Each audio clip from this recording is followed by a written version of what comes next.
Fasten your seatbelts. It's going to be a bumpy night.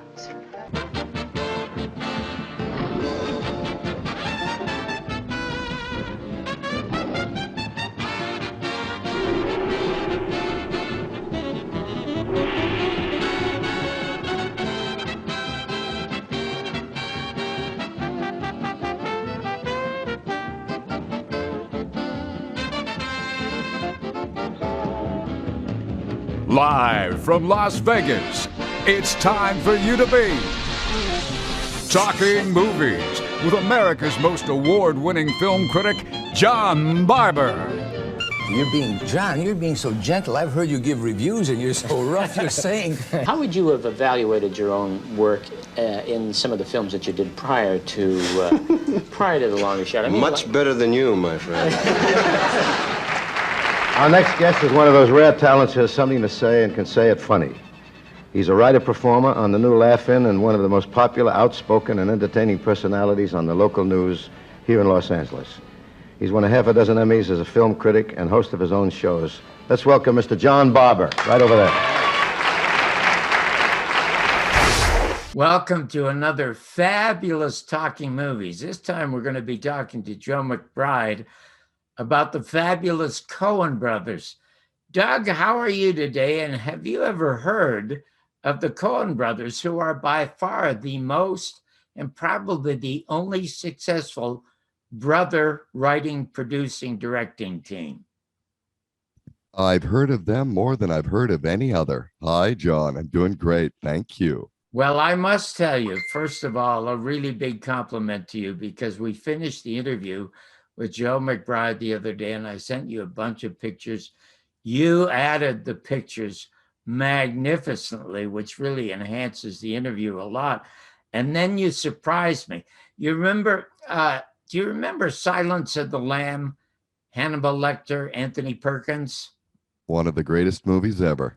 And one of the greatest villains ever. But that villain was taught by No Country for Old Men. Did you see that film? Oh, another great film. Oh, my God. Well, you and the guy's name is Bardem, the greatest heavy I have ever seen in a movie. And the way you inserted him in the interview with Joe today is just absolutely fantastic. So I want to thank you so much for that. So now let's get to Joe McBride. Oh, my God. I can't tell you, Joe, how thankful I am that you are here to talk to me now about the Coen Brothers, because they indeed are two of my favorites. And I know how monumentally swamped you are. But could I ask you why, with the Coen Brothers as the subject, you put yourself out there in Monument Valley or wherever you are?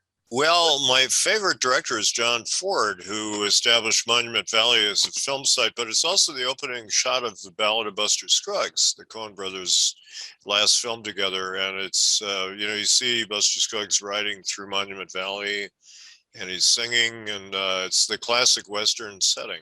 Well, you are a classic writer.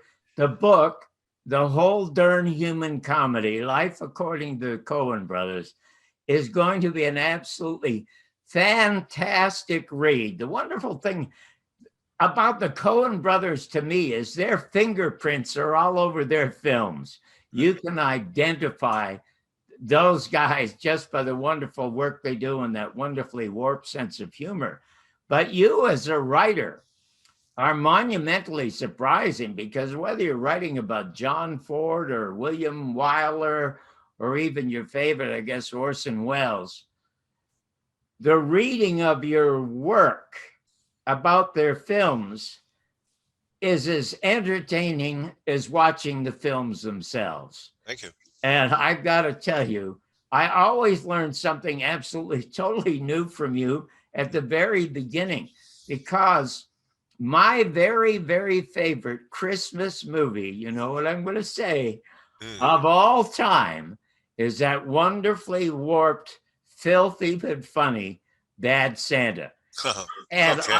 and I always thought Bad Santa was as good as it was because I mistakenly thought it was written by Billy Bob Thornton And now I understand it was written by the Coen Brothers. Well, they were executive producers, but maybe they dabbled in, with the script, but they were executive producers, but not writers of the film.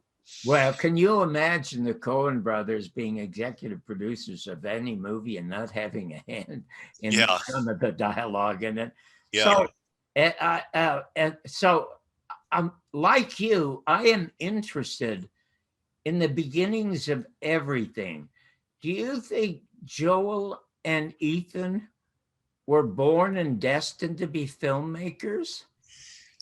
Well, they were kid filmmakers like Steven Spielberg, in Minneapolis where the Coens grew up. They were making little films that were takeoffs on big Hollywood films, and they were kind of warped satires, apparently, although we haven't seen them. But from the descriptions, it sounded like they were doing their genre parodies even as little boys.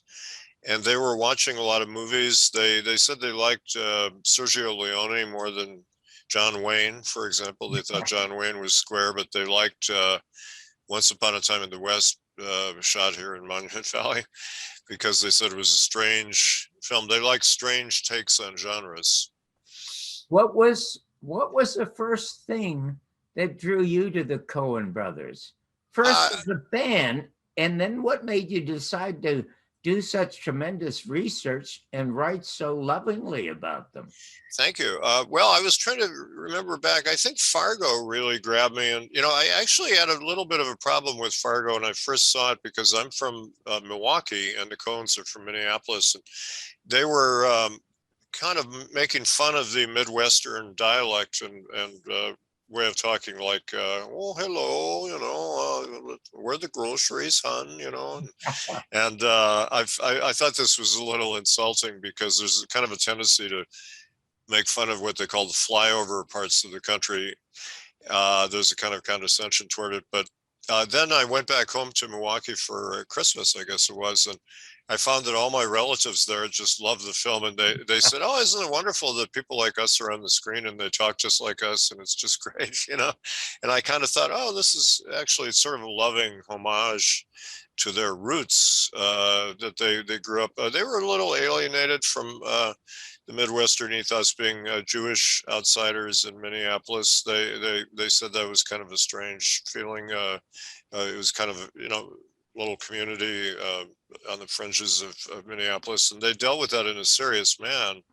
The whole film made in Minneapolis all about a Jewish man who's beset with all kinds of problems, including anti-Semitic neighbors. And but why on earth would the Coen Brothers feel that way about this magnificent industry started by Jewish haberdashers? Yeah. I mean, well, they love they love movies, but they've never quite been in the mainstream of Hollywood filmmaking. Most of their funding in recent years, at least, has come from Europe. They're more popular in France than they are in America. They make such quirky films. Hollywood today tends to make films that are very safe and pre-tested genre films, sequels, franchise movies, and the Coens don't do that. Every Coen Brothers movie is different from all the other ones they've made, so it's hard to predict what they're going to do. And they've made a couple films that are big hits. True Grit made a lot of money, and Fargo, for example, did well, but it was more on home video. Like Big Lebowski was another one that wasn't a gigantic hit at the box office, but it caught on as a cult movie on home video. So they're not exactly mainstream Hollywood guys, and they really kind of loathe Hollywood to some extent. If you look at Barton Fink, which is depicting I love that film. Yeah. But a writer, are you kidding? But in Fargo, I get very nervous and very squeamish at that scene. I don't know, where they chop up wood or something. Yeah. Oh my God, that is so tough. But to me, they stand out no matter where they are. I think even before I was a critic, I stumbled upon Raising Arizona. And I thought, my God, whoever did this is terrific.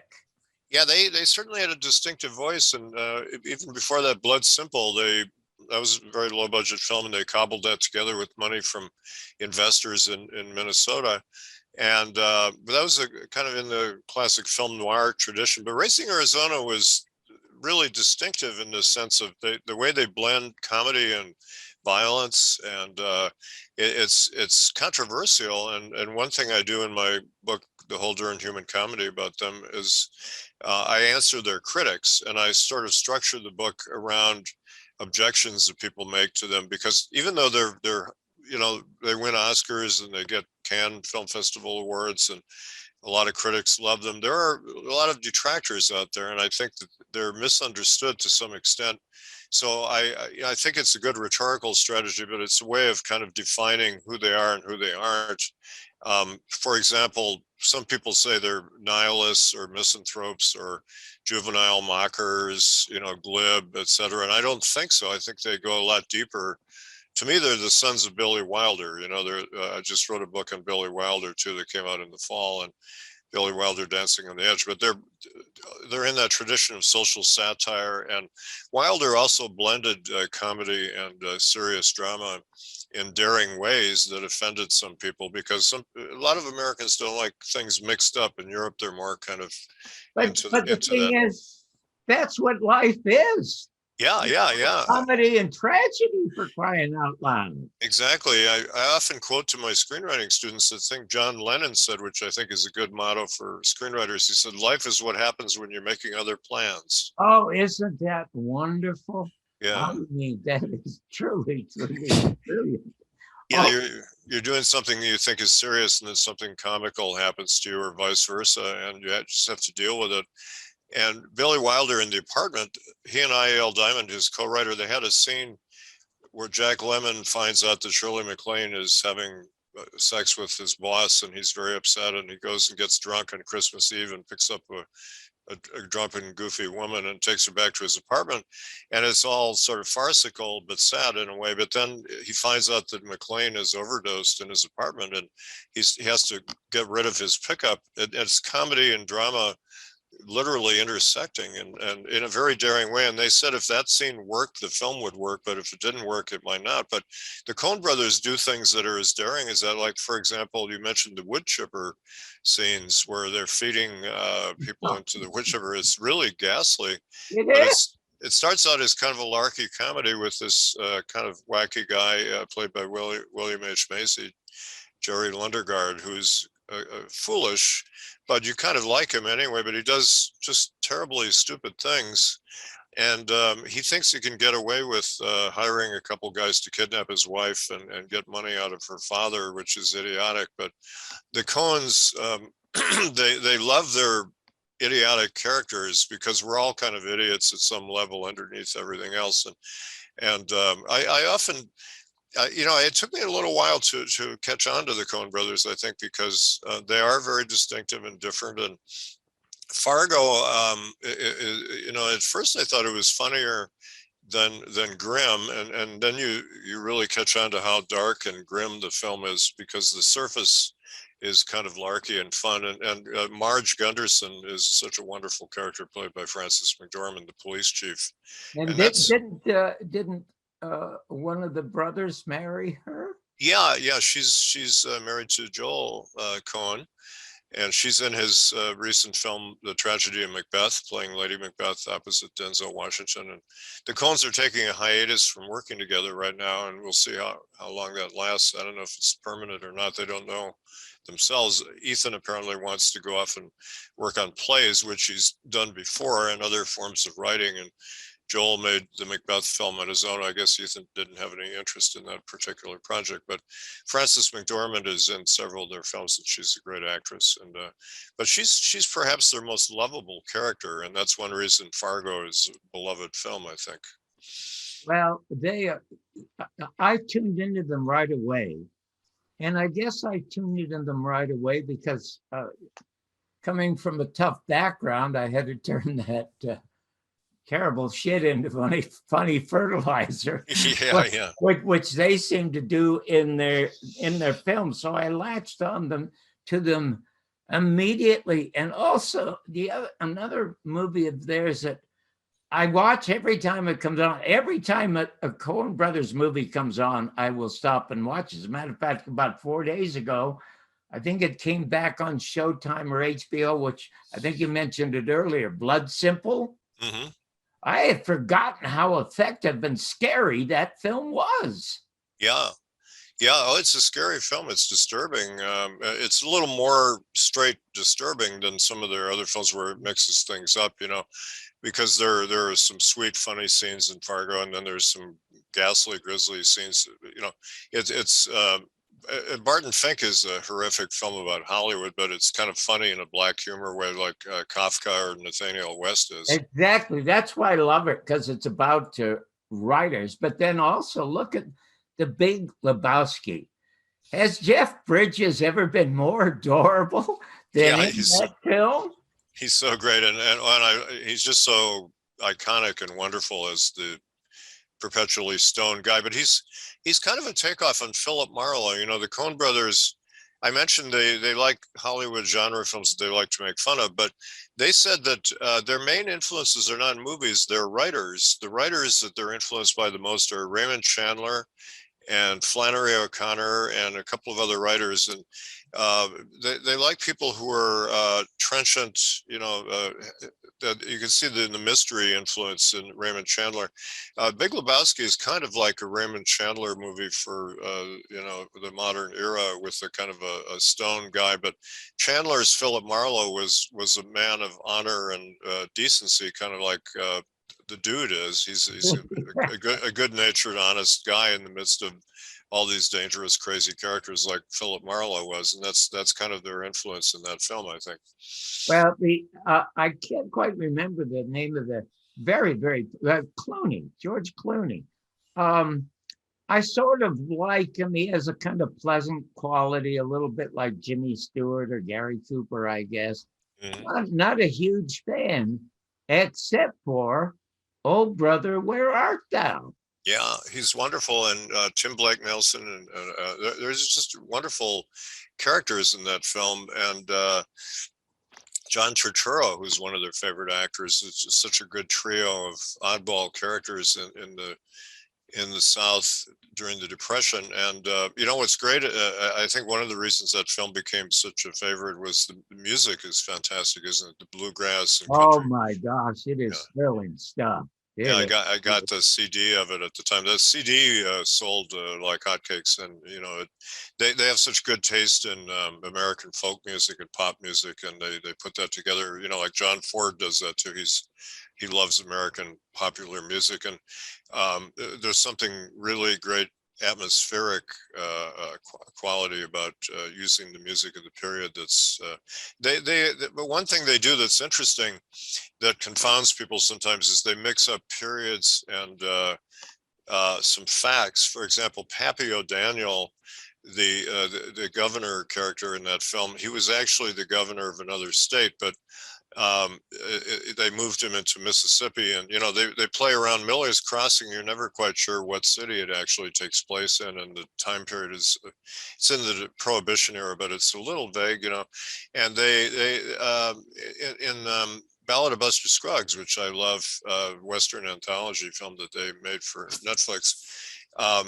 At the beginning of the film, Tim Blake Nelson, the singing cowboy, is singing "Cool Water," which is a 1936 song that the Sons of the Pioneers made into a big hit. It's really anachronistic. He wouldn't be singing in the Old West, but they don't care because it's a nice song and it fits the tone of the film. It's fantastic. You know, I think the only other director that used music as effectively was Stanley Kubrick. Yeah, he has a great taste in music. He likes classical music. One reason he did that was he didn't like being dependent on film composers. Like for example, he hired Alex North to do the score of 2001. Then he didn't like the score, so he threw it out. And he was using as temp music as he was cutting the film, or maybe when he was writing the film with Arthur C. Clarke, he would play classical pieces, and then he would get thinking of them as integral to the visuals. And so, for example, he put on the beautiful Blue Danube with the space station. Yeah. Oh my gosh. A waltz in the universe. And then you can't hear the opening of, what is it, Thus Spoke Zarathustra, Right. without thinking of that fantastic film. Yeah, it just is perfect. And there's this timeless quality when you use classical music. You use some modern avant-garde music too, but to have a standard film score, Alex North, I didn't think was the greatest composer. He did a couple of good scores, but a lot of his scores were kind of simplistic, I thought. And so, but Kubrick didn't like the fact that he would say, write a score, and then the guy would come in like soon before shooting, and there wasn't a lot of chance for him to control it. But he could control, in a sense, the classical music, because he would pick exactly the pieces he wanted, and he would use the greatest orchestras in the world. So now you come to the point where you want to write a book about the Coen brothers. Did you get a chance to either talk to either one of the brothers or anybody who worked closely with them, and what was that like? No, I didn't. John, when I started writing film books, I was writing critical studies back in Wisconsin, and I didn't, I wasn't in California, and I had really very limited access to film people. So I wrote a critical study of Orson Welles for 4 years when I was in college at the University of Wisconsin in Madison. Then I wrote a critical study of John Ford with my friend Michael Wellington, who died recently. And then I moved to California, and I started, having access to people to interview. And I did an interview book with Howard Hawks. For 7 years, I interviewed Hawks, mainly because I wanted to learn from him, because he was such a great storyteller. And I was trying to teach myself screenwriting. And then I realized I had enough to do a book, and I put it together as Hawks on Hawks. But when I left the film industry in 1984, I got tired of being a screenwriter because they're not treated well in Hollywood. But I decided to write a biography for the first time. Well, I'd written a short biography of Kirk Douglas. I don't exactly put that in the same category as my Frank Capra book, because the Capra book was a very large endeavor, took 7.5 years, tremendous amount of research, very iconoclastic book. It unmasked him as of kind of a fraudulent figure. His public image doesn't match the reality. So that was a huge project. So I wrote biographies of Capra, Ford, and Spielberg. And frankly, I don't write those anymore because I can't afford to. They bankrupt you every time you do one. You get an advance because you need an advance to do a biography. You have to travel a lot, and there are a lot of expenses, and you have to live on it. But it's never enough. And so I was pouring whatever money I had into those books. And when I did the Ford biography, it took about 30 years of research off and on. Oh my God. I often work on several projects at the same time, and then one comes closer to fruition.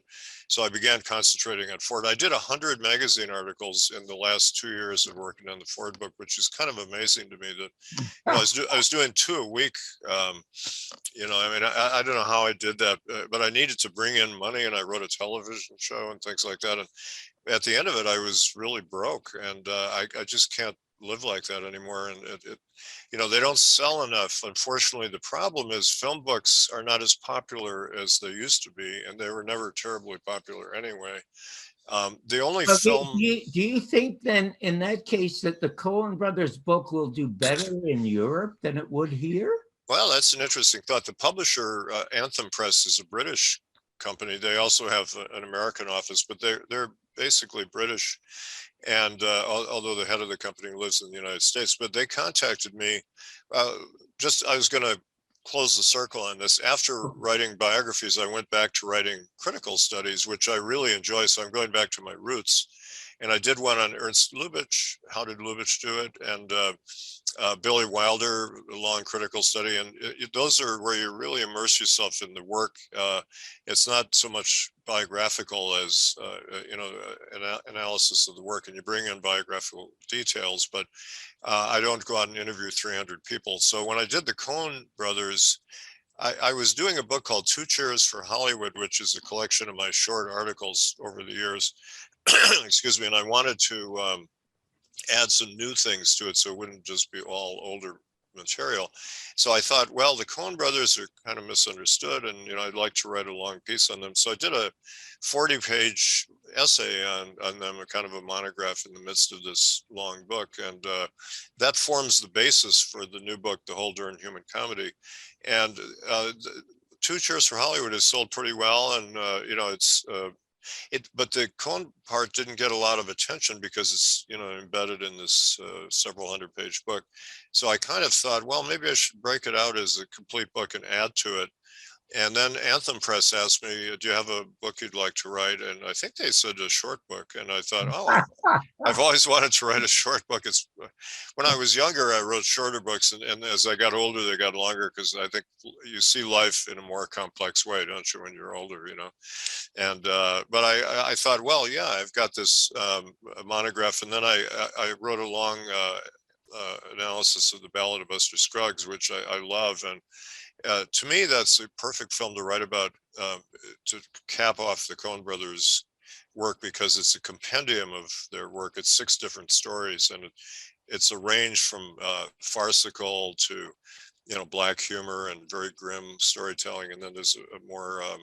Well, since God bless you for loving to write so much and spending so much of your own money on doing the work that you love to do, since you didn't cash large checks, what were some of the most rewarding responses from the writers and the directors about whom you wrote and lauded? Oh, well, that's interesting. Howard Hawks liked what I wrote about him, although the book came out after his death.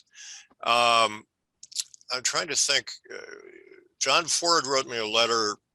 I did a piece with Mike Wilmington on The Searchers, which helped bring The Searchers into prominence. It was actually kind of forgotten when we wrote about it, and then our piece in Sight and Sound made it a really popular film again. And Ford wrote a note. He had his secretary call me and write me and ask me for a copy of the magazine.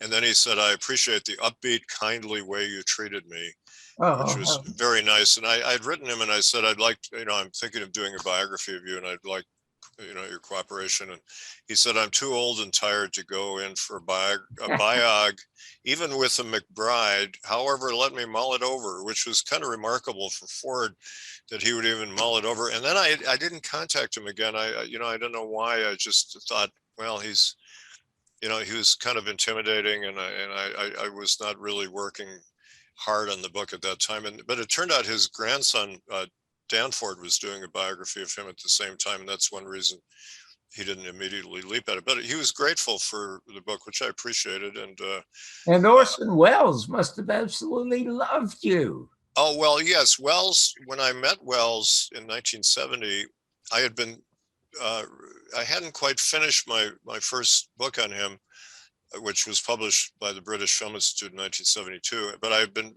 putting parts of it in magazines as a way of establishing myself as a Welles expert, and it helped me to sell the book. It was a clever idea, and I recommend that to people.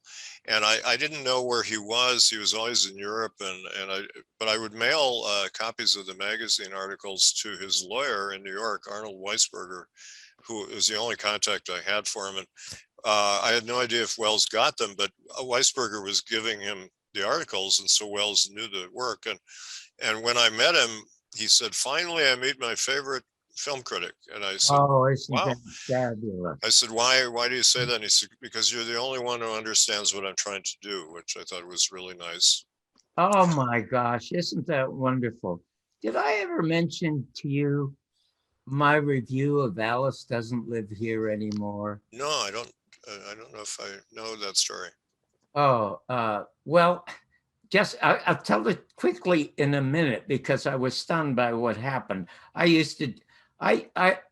was on Monday, Wednesday, and Friday. Mm-hmm. I got $150 Monday, Wednesday, and Friday. So I got $450 a week, and I never signed a contract because they would have owned my material. I didn't want them to own my material. So anyway, I had been a fan. I had seen a short film by Marty Scorsese. It was like a short documentary about an anti-war protester. It was almost never seen, and I happened to love it. So anyway, it was. I finished doing my review on a Wednesday, and the next day I heard that Warner Brothers was dumping Alice Doesn't Live Here Anymore at the Westwood Theater in Westwood.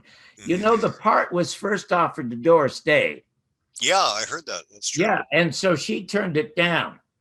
And the girl who starred in The Exorcist, who was brilliant in it, and then Chris Christopherson is brilliant in it. A really wonderful film. Anyway, out of curiosity, I went to see it on Thursday night at the Westwood Theater. There couldn't have been eight people in the theater. And I loved it. And it opened with what looked like a 2-minute homage to The Wizard of Oz. Right. Only Marty Scorsese could have done. It was just brilliant. And I loved the movie. So on Friday, I decided I was going to review the film. I jumped what else I was going to review. And I happened to say it was by far the greatest woman's movie that I have ever seen. Unfortunately, I saw it by myself. So tomorrow night, which is Saturday night, I'm going to take my wife to the Westwood Theater and we're going to see it. It was a full house on Saturday night. And I always sat in the back row so I could get out quickly, you know. And everybody who came in saw me and said, Johnny, this better be good, et cetera, et cetera, et cetera. And the reaction was so big from that review that Marty called me on the phone. And he said, would you call my bosses at Warner Brothers and tell them to leave in that opening? And I said, Mr. Scorsese, I can call him Martin, Mr. You know, this is the conflict of interest to me. I loved your movie. I'll make one phone call, but nothing more. So I made the phone call and decided to release it largely, and it became a monster hit. A month later, he was interviewed by Calendar Magazine in Los Angeles. He devoted a whole page to thanking me for saving his movie. So that's the joy of sometimes. It's like what you're doing now. It's great though that you can. Yeah, I mean, sometimes critics really have an impact, and I do vaguely remember now that there was some controversy about that ending because it was unusual and jarring. And it's kind of like, remember New York had very sort of unreal, fantastical production design, and Variety's review by Jim Harwood mocked the film for being unreal. He sort of missed the point, and Boris Levin, the production designer, called him up and said, don't you realize we were doing this on purpose? You know, it's like the opening of Alice Doesn't Live Here Anymore.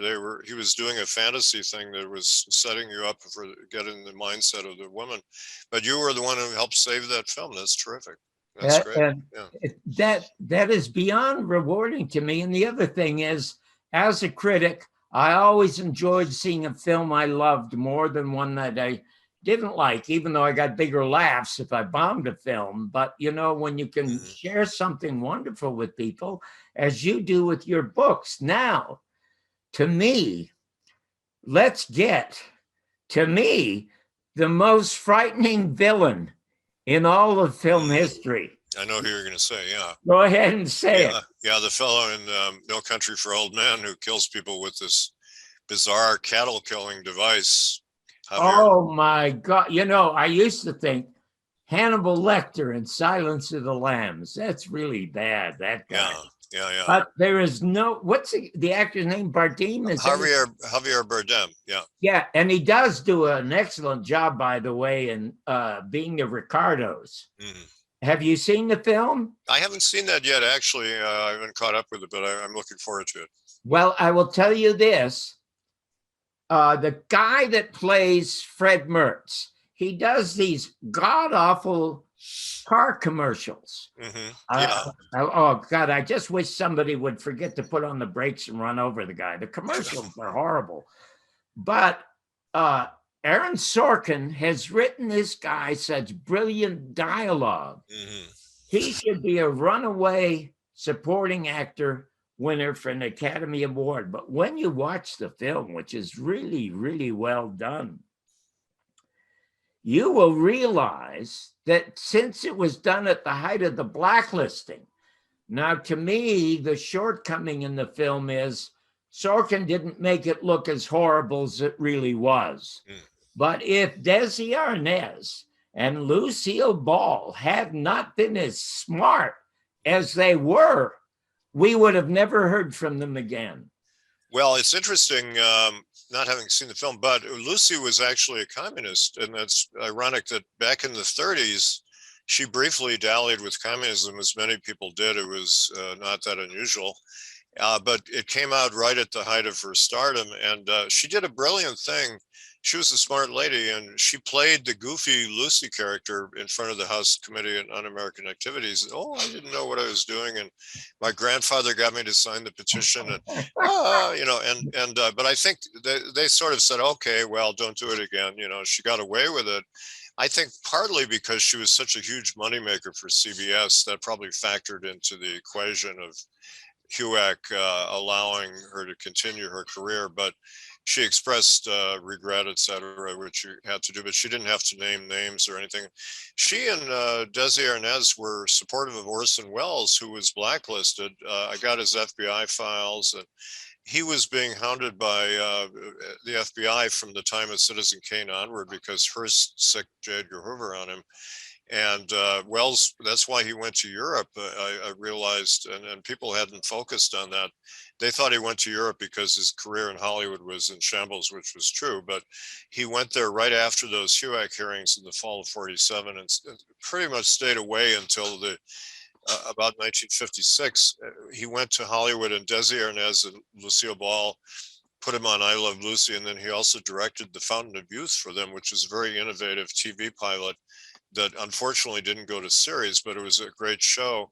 So they were supportive of him. And, I'm fascinated by the blacklist. The guy you were mentioning who plays William Frawley is J.K. Simmons, who's a terrific actor. That's right. Thank you. He's one of the Coen Brothers' favorites. For example, in Burn After Reading, which I think is a wonderful and underrated film, although it did well at the box office, he plays the head of the CIA, and he's really funny. There's a great ending scene where he's kind of wrapping it all up in a really hilarious way. And John Malkovich is great as this guy who's a disgraced CIA man who's writing his memoirs that get he loses them, and Frances McDormand and Brad Pitt, who play a couple of idiots, try to sell it to the Russians, who can't understand why. They say that this manuscript is drivel, and McDormand thinks the guy is saying dribble. Now, this is an example of the Coen Brothers playing with language, but John is so effective. He almost never speaks above a whisper, but he is so compelling to watch and listen to. He's a drunk, and he's but it's a funny, goofy, farcical film, but it has some serious underpinnings, like the Coen Brothers always do, about the CIA and the kind of nefarious things that they're up to. And then the idea that two people would sell out their country so that Frances McDormand can get plastic surgery is quite funny. John Malkovich calls them a league of morons, which is a phrase that captures a lot of the Coen Brothers characters. They love their morons. They've said, people say we're making fun of these people in a mean way. We're not. We love these characters. We have a lot of affection. There were no morons and no country for old men. You know what date is on this coin? No. 1958. It's been traveling 22 years to get here. And now it's here. And it's either heads or tails. And you have to say, call it. Well, look, I need to know what I stand to win. Everything. How's that? You stand to win everything, call it. And my gosh, just tell me a little bit about the impact that movie might have had on you. I mean, that villain was just unbelievable. Yeah, I was really drawn. I mean, he's so scary and frightening. I mean, there's a great scene toward the end where you remember Kelly MacDonald is in a room with him, and she realizes he's going to kill her, and he wants to play a sick game with her life, and she won't play the game. She shows a lot of courage, and then it cuts away, and you know that he's killed her. It's really one of the scariest scenes you've ever seen, but there's no actual violence in it. But the center of the film is Tommy Lee Jones's performance as Ed Tom Bell, who's a lawman with a lot of rectitude, old-fashioned values. You know, his father was a sheriff, and he's what the sad part of the story is, and this is based on the novel by Cormac McCarthy. Ed Tom Bell is a representative of the older values of the Old West, and they're no match for the modern world and serial killers and the kind of evil that's running around the world today. He just admits that he can't cope with it. He has no way of handling it, and it's a very sad film. The ending is really great, where he tells a dream that he had. He's retired, and he talks to his wife, and he said, "I had this dream," and he talks about his dead father, and in the dream he's going to see his dead father. He's going on horseback, and it's a dream about his own mortality and about the values his father held, and how they're elusive and they're all gone. It's a very bleak look at America, but there is a moron in the film, which is the character played by Josh Brolin, who at the beginning of the film, he's the guy we're focused on, and he comes upon a drug deal gone bad with a bunch of dead bodies, and he picks up a suitcase full of money, you remember, and that was a fatal mistake, because, you know, if you see that kind of scene, get the heck out of there. But he tampers with it, and so they're after him all through the film, and that's where Javier Bardem comes in. He's trying to pursue him, but so you have this guy who's sort of a likable shit kicker, everyman kind of guy, but he makes this fatal mistake, which a lot of the Coen characters do, such as the guy in Fargo is analogous. He's a lovable idiot, but he makes this awful mistake by hiring these two hitmen. It's the kind of thing that you and I wouldn't do, but, you know, it's a cautionary tale of what can happen if we make a horrible mistake in life, you know. Well, they were so brilliant, because in the scene on the highway, when he has to get another car or something, and he takes out his contraption, and he does in somebody and takes over the car. So we know how just horribly vicious and unfeeling he is. But there is a scene in a small store. Oh, yes, that's a great scene. And I think he takes out a coin. Yeah, I was alluding to that when I mentioned Kelly MacDonald won't play this game with the guy, but the game was played with this store man who's a small part actor, and he's playing a game with a coin for his life. In other words, like, if you win the game, I'll spare your life. It's really sick, and he winds up killing the guy, and it just shows how he, as you say, he's completely heartless. He's almost like a machine or an inhuman. You know character. What it was? You can't kill him at the end either. He keeps going on. Yeah, it's heads I win, tails you lose. Yeah. And you don't see him kill him, but Jesus, you just feel, oh my God, this. And then you're right, he gets stomped all over at the end and keeps on going. Yeah, and, you know, when I first saw it, I kind of thought, well, that device that he uses is kind of so bizarre that I thought this is a little too bizarre. But then I realized it's sort of symbolic of, you know, it's about killing cattle. And that's what they did in the Old West, or in even the modern West. They had to kill off their cattle for food. And it is adapting a device which has become mechanized. In the old days, they would shoot or otherwise kill the cattle with low-tech devices, but now it's become high-tech. And so it sort of fits that it's a modern Western way of killing that is so high-tech you can't defeat it. And it's extremely surreal almost, isn't it, the way he kills people with that thing. Oh, amazing. Now, you're being a member of the Academy and all the other things you have and all the awards you've gotten. I'm sure you probably got a DVD of Macbeth. Well, I'm a member of the American Cinema Editors, actually, and I'm also a member of the Writers Guild, although I'm retired from the Writers Guild, so I don't get their DVDs, but I get them because I'm a member of the American Cinema Editors. I was surprised they made me a member. I wrote an article for their magazine, and they liked it so much they made me an honorary member. I guess because I'm a film historian, which was very nice. I love editors, you know. So, well, if there are any of those films that you don't get, because like you, well, I'm still a member of the Writers Guild and after SAG and all of that, so I get them all the time. If you ever run out of DVDs to look at, just give me a call, because I can't watch them all. But have you seen the Macbeth? Yes, I like that very much. That came out after I finished my manuscript on the Coens. And, you know, I wrapped it up with the Ballot of Buster Scruggs. And then, you know, it takes a few months to go through the production process. And then Joel Coen, I knew he was making the Macbeth film, but I hadn't seen it until the fall. It played at the New York Film Festival and it played in Europe. And but I hadn't seen it until late fall. So I wrote a note to the reader saying, okay, bear in mind that they are not working together for a while. And I quoted Carter Burwell, who's their favorite composer, as saying, well, we don't really know what they plan to do. They don't know what they plan to do. And Ethan is off on his own, and maybe they'll get back together and make films. He said they have a bunch of scripts that they've written that hopefully will get filmed.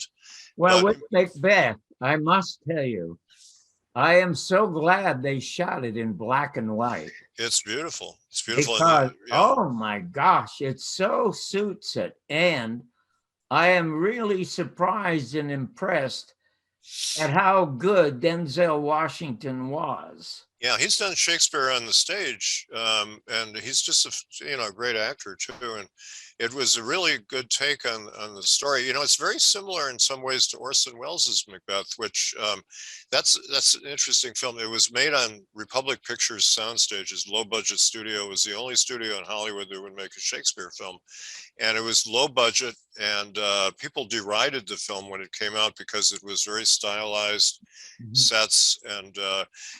But, you know, now we look at that film and it is superb. And Joel Coen said he was inspired by it.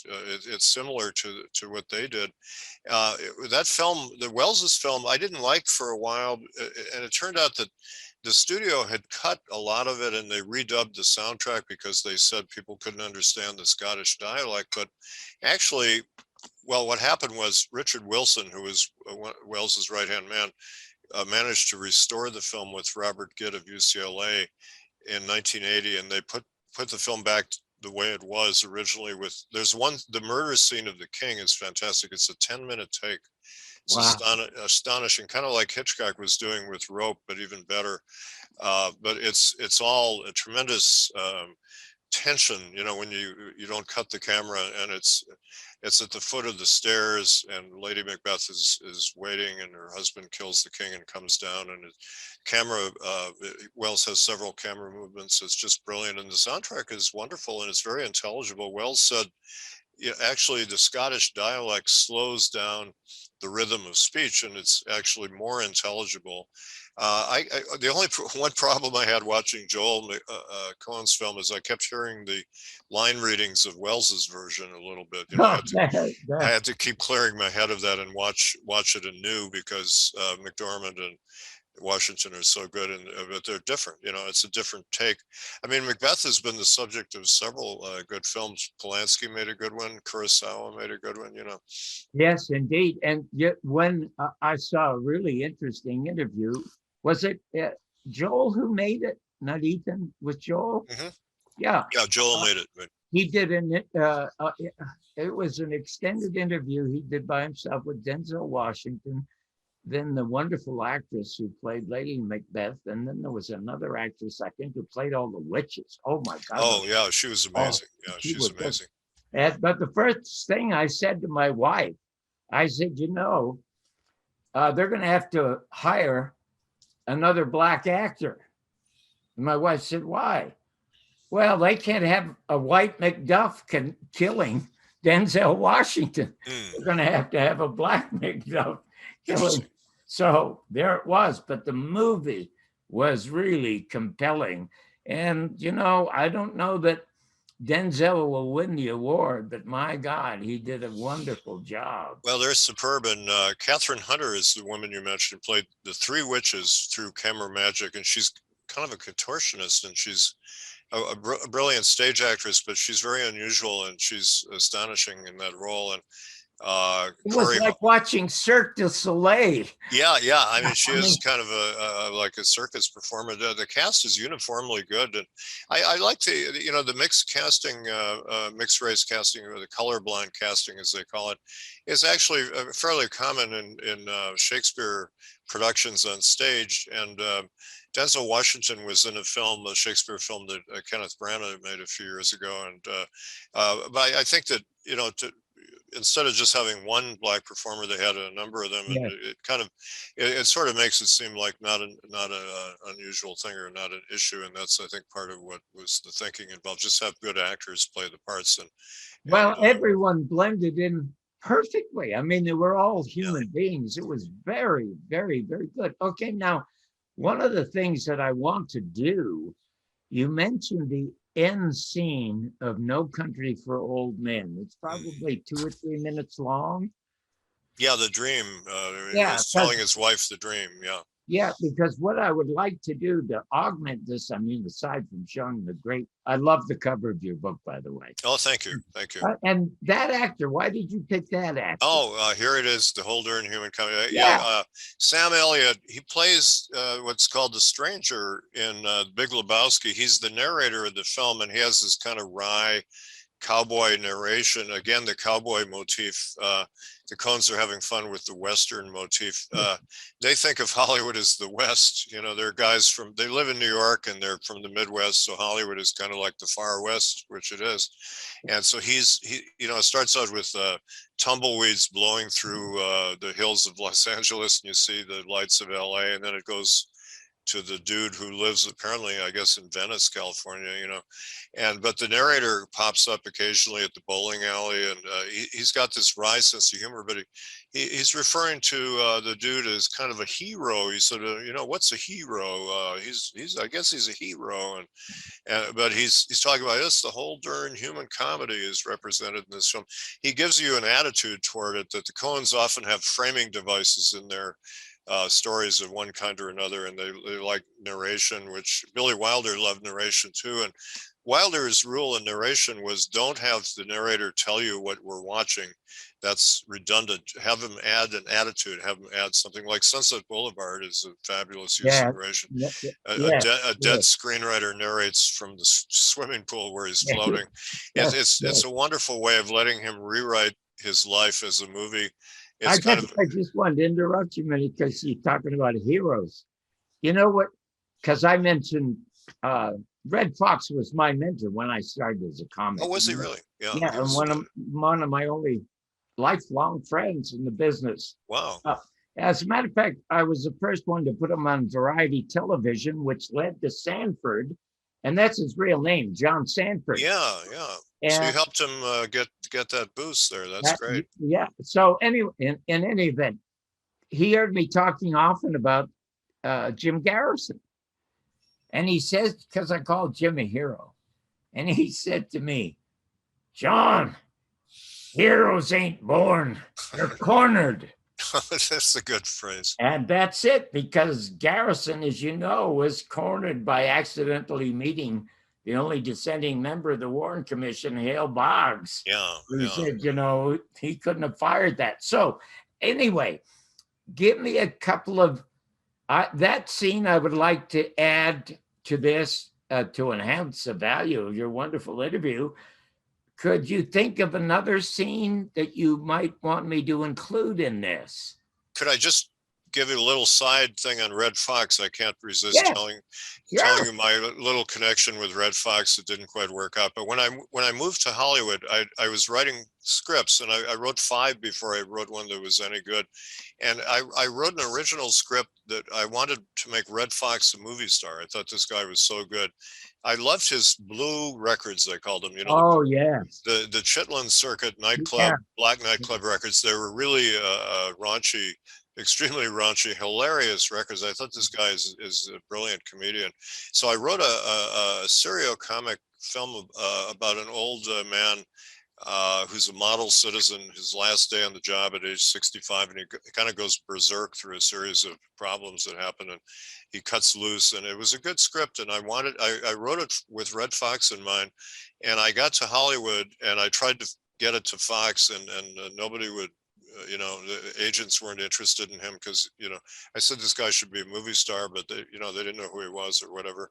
And finally, I met Red Fox at some Hollywood event. He was surrounded by a bunch of guys. He had already, by that time, become a star in Sanford and Son, but he still hadn't cracked into the film business.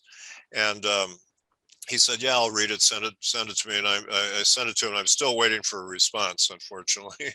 And I learned a lesson: don't write a script that only one actor could do. What I should have done was rewritten it for other black actor comedians. It's a great idea for a movie, but I must tell you, sadly, even though he was, as a matter of fact, you may remember when he was getting $25,000 an episode for Sanford. And he kept calling Bjork and Lear the Jews weren't generous enough to him. And you may recall that he was complaining that he didn't have a window in his dressing room. Well, I remember he was causing some issues, yeah. Yeah, well, his dressing room was in the basement. What's he want a window for? To look at a parking lot, for God's sake? Well, when he left NBC to hide, he came to our house. That's where he was. And I helped him write the contract that got him to leave Norman, which I wish he'd never done, and he went to agency and he bombed. But sadly, success went to his nose. Well, I felt that. I mean, I felt that he didn't handle success well, because he became this big TV star. It was a great show, Sanford and Son, but then, as you say, personality issues came into fore, and he kind of blew it. And then he never made it as a film star. He made a bad movie called Norman Is That You, which was actually filmed on videotape, and it was kind of a dumb play. That was George Slaughter. Yeah, that was not a good entry into film. So he bungled his chance to be a movie star. But part of it was Hollywood. They didn't know how to handle an older guy who's a black entertainer who was unique like Red Fox. Yeah, but the problem was he didn't know how to handle himself. Yeah, no, it's hard. It's hard. I must tell you, Sinatra at one time was going to kill himself. I mean, that's how bad and far down he got. Yeah. And yet he knew how to hold himself together. Well, he came out of the old studio system. And, I've talked to people like Jimmy Stewart, said, the old studio system was great for actors because they kind of controlled their careers and they had a sense of what roles they were good for. And today the actors are all on their own and they often make bad choices. And Stewart also said, if you weren't acting in a film, that you'd be getting fencing lessons or dancing lessons or singing lessons or whatever. There was something about the old system that, gave people a longer and more coherent career. But a lot of good people self-destructed like Red Fox did. And that's a sad thing. But, he should have done my script. What can I say? But, it shows why I like the Coen Brothers, because there's a mixture of zany comedy and some dark stuff. Actually, it got a little too dark. Some people said there was a scene in there where he kills a dog. And I realized, you shouldn't have your hero kill a dog. I could have had him just sort of, I was thinking he should have fed the dog some soap or something where foam would come out of the mouth. It would have been funny, but he wouldn't be dead. Oh my God. Sam Peckinpah. Yeah. You remember Sam? Oh, I went out to drink with him the night of Orson Welles' AFI Life Achievement Awards. Somehow I wound up afterwards in a Mexican restaurant with Sam Peckinpah and Ray Bradbury. That's the whole story in itself. I had reviewed Getaway, and I said to compliment, and I complimented a couple of scenes, and I said, but to compliment just a couple of scenes in this movie is like complimenting Tijuana for the one toilet that flushes. Well, he called he was drunk. He was going to cut off my head and piss down my throat. Jeez. But I had tried to explain to him that he did one of the best Westerns ever made called The Westerner with Brian Keith. Oh, that series, yeah, that's great. In the 50s. And I saw it as a kid, and I fell in love with this scene because you said the killing of a dog. Brian Keith is out in the desert, and there's no water around, and he's got a little pouch, and he shakes it, and you hear there are a couple of drops of water left there, and the camera looks down at his dog who's got his tongue out and panting at his knees like that. Yeah. You think, oh, well, the guy's going to give the dog the water. He pushes the dog away and drinks the water. So yeah. I told Sam, I said, that's what I fell in love with, was that Peckinpah. So well, he was an erratic talent, but a genius, and Getaway was pretty good, although Ally McGraw can't act, unfortunately. Yeah, but there's Steve McQueen was a great actor, and there's some terrific scenes in there. And but Peckinpah was another guy who unfortunately self-destructed. But before he did, he made some really great films. Oh, but the Coens, I think one reason that I like them is they've sustained a good long career. And actually, an interesting point came up recently when Joel was asked about their hiatus. This is after my book was finished. He said, well, Ethan didn't want to work on Macbeth, but I'm not sure we'll work together. But they admitted they never planned to work together as brothers as long as they did. They didn't sit there and say when they were young guys, we're going to be a brother team and work together our whole lives. Well, you know why it worked out? Because it's a happy accident. Yeah, it's a happy accident. They said we just sort of fell into it and we kept working together and it worked out fine. But they're individuals too, and we'll see more of what defines each. There is kind of one reason I think the critics have had a hard time pigeonholing them. Part of it is they don't like being pigeonholed and they defy it. But they're not. It's not just one filmmaker. If it's one filmmaker, you can get a handle on him or her like you do Peckinpah or Orson Welles or whatever. But with two guys, it's hard to know where one ends and one begins because they really work together as directors and writers and producers. And as any good collaboration, you can't separate the two. It's because they're working in harmony together, and also their scripts are so beautifully written.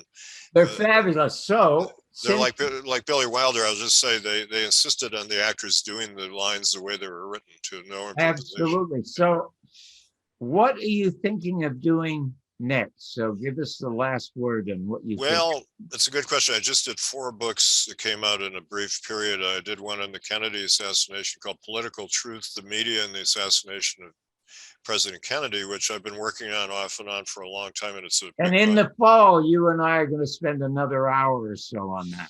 That would be great. I know you and I share that as one of our main interests. That's actually my major interest in life. I'd say films are secondary, oddly enough, even though that's been my career.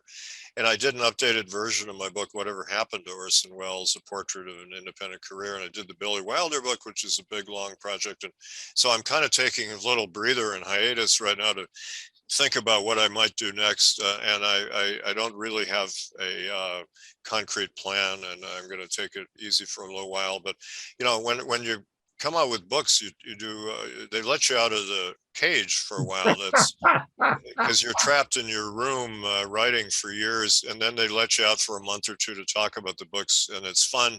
You get to talk to people like you, and that's kind of the reward, the cherry on top. Well, I got to leave you with my favorite quote about writing, and it's in my book, and that's Dorothy Parker. Dorothy Parker said, "I hate writing, but I loved having written." Right. She also did a version of that. She said, most people in Hollywood don't want to write, they want to have written. And that is so true. You go to parties with people and they say, well, I wrote a book once, and, they live on that for the rest of their lives. But I'm a working writer and I like to write. I mean, that's the motor that keeps me going. I've been doing this since May of 1963. And it's unusual for me not to be working on a book. To me, I'm absolutely thrilled that you're writing because I love the reading of your writing. Thank you, John. And the title of the book again is The Whole Darn Human Comedy, Life According to the Coen Brothers. Thank you so much. Thanks for having me again. There's nobody that I enjoy talking movies with more than I do you. That's so nice to hear. Thank you. Well, you're fun to talk to, John. Oh, thanks. Okay. We will meet again in the fall. Oh, I'd love to. Anytime. It's wonderful to talk to you. Thank you so much. Okay. Bye-bye. Bye. The next Talking Movies may be one of the most important and most interesting that we have ever done. In that show, Donald Jeffries and Leno Sanek of Black Op Radio out of Vancouver, Canada, and I are going to assemble half a dozen of the most important and the most profound and the most perfect films ever made about the murder of John Kennedy and Jim Garrison's solved investigation. It will be an absolutely must-watch show. And so, till then, good luck.